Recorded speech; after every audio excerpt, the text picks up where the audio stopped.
Hello and welcome to Pretty Good Gaming. Today we're counting down the top 5 biggest and best games to look out for in November 2016. There's always plenty going on in the video game charts in November as the list of new games gets ever more crowded in the run-up to Christmas. This month is jam-packed with big sequels, including the biggest gaming franchise of them all, as well as some major hardware that's hitting the shelves just in time for Christmas. So let's take a look at the biggest releases arriving this month. Call of Duty Infinite Warfare arrives on November the 4th on PC, PS4 and Xbox One.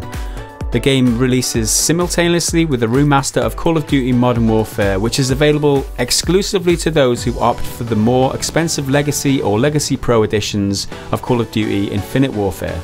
So November begins as it has done for many years now, with the release of a new COD game. This year is a little different in that we're getting a new COD as well as the remaster of Modern Warfare, which is regarded as one of the biggest video game success stories of all time.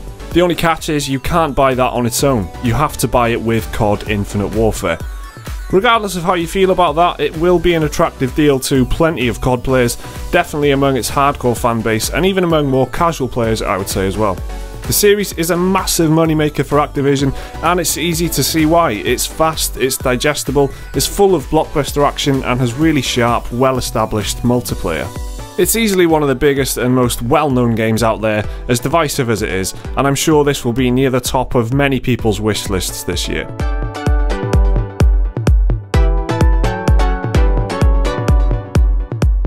Next up we have Football Manager 2017 and it arrives on PC, Linux and Mac on November the 4th. Football Manager 2017 is out on the same day as COD, but this is one game that won't be hurt by that one bit, I wouldn't think.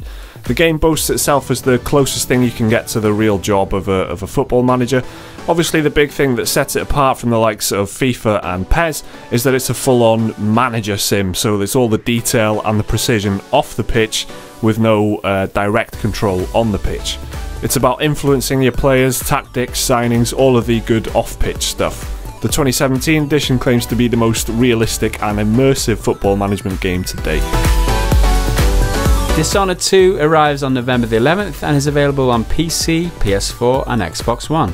The first Dishonored game from 2012 was a great stealth action-adventure game. Dishonored 2 takes place in the same Empire of the Isle setting, but this time focused on the coastal city of Karnaca. The Dishonored games are inspired by the classic kind of Deus Ex playstyle, with fairly open levels, multiple paths, and just multiple ways of achieving your objectives. The twist in Dishonored obviously is that it's set in a kind of steampunk setting with magic and old mechanical tools and pointy objects as opposed to firearms and that sort of thing. It's quite a well regarded series. The original PC version of Dishonored has 91 on Metacritic, so it will be interesting to see where Dishonored 2 goes with the series. Next up, Watch Dogs 2 arrives on November the 15th on PS4, Xbox One and November the 29th on PC. The original Watch Dogs was a bit of a misfire. It was famously one of those games that just didn't meet up to the hype upon release, with many complaining the game just did not look as good as all the pre-release gameplay footage suggested. It was also seen as little more than a near-future equivalent of Assassin's Creed, with lots of the same gameplay elements, animations and presentation. I played it, I kind of enjoyed it, but then I wasn't all that hyped about it going in, so that might have worked in my favour. Watch Dogs 2 to me is Ubisoft trying to correct its mistakes with Watch Dogs 1. A lot of the UB gameplay tropes are gone, so the towers that you have to climb to reveal more of the map, they're gone. Hacking has been reworked, the tone is a bit lighter and the story is just a bit more energetic compared to the grim, drab tale from the first game. The main character also looks a world away from the miserable and pretty unlikable Aiden Pierce from Watch Dogs 1. It's an open world game set in a fictionalized version of San Francisco, and it features all the elements you'd expect from a game like this, so you've got action, stealth, driving, shooting and of course the hacking. It looks decent, but my advice is always to wait for reviews before jumping into a game, especially something that has kind of a dodgy track record like Watch Dogs. Okay, last up, Final Fantasy 15 is out on the PS4 and Xbox One on November the 29th. Final Fantasy is one of the oldest and longest running game series that exists today. It's a series of open world RPGs which has evolved massively over the years, with elements like the combat system in particular looking completely different now than it did in the earlier iterations. Final Fantasy 15 is obviously the 15th main installment in the series, although there are countless spin-offs and side series of the game, and it took 10 years to develop. The game takes place in the world of Eos, which is quite similar to modern day Earth.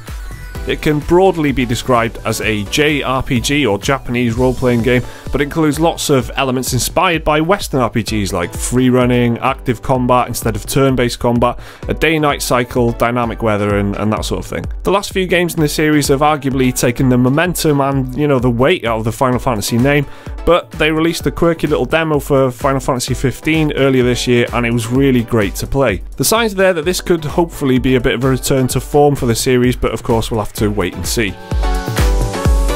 Before we go today, we do not have a special mention for the PS4 Pro, which arrives on November the 10th. The PS4 Pro is the first console to offer 4K gaming in the living room, but also promises to deliver support for faster frame rates and heightened graphics. This is not PlayStation 5, but it's not a bog standard PlayStation 4 either. It is more powerful, it's capable of 4K gaming and will boost the quality of PlayStation VR for those of you who have opted for some virtual reality. But it's still compatible with all the PlayStation 4 games and shares the same PlayStation Store as the PS4, so any games you've downloaded on PlayStation 4 will still work here. It's out on November the 10th, which is about a full year before Microsoft plan to bring out their equivalent Xbox One Scorpio.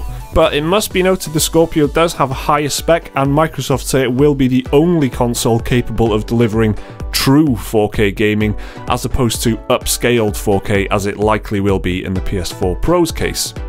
So that's your list for the biggest games and best gaming releases in November 2016.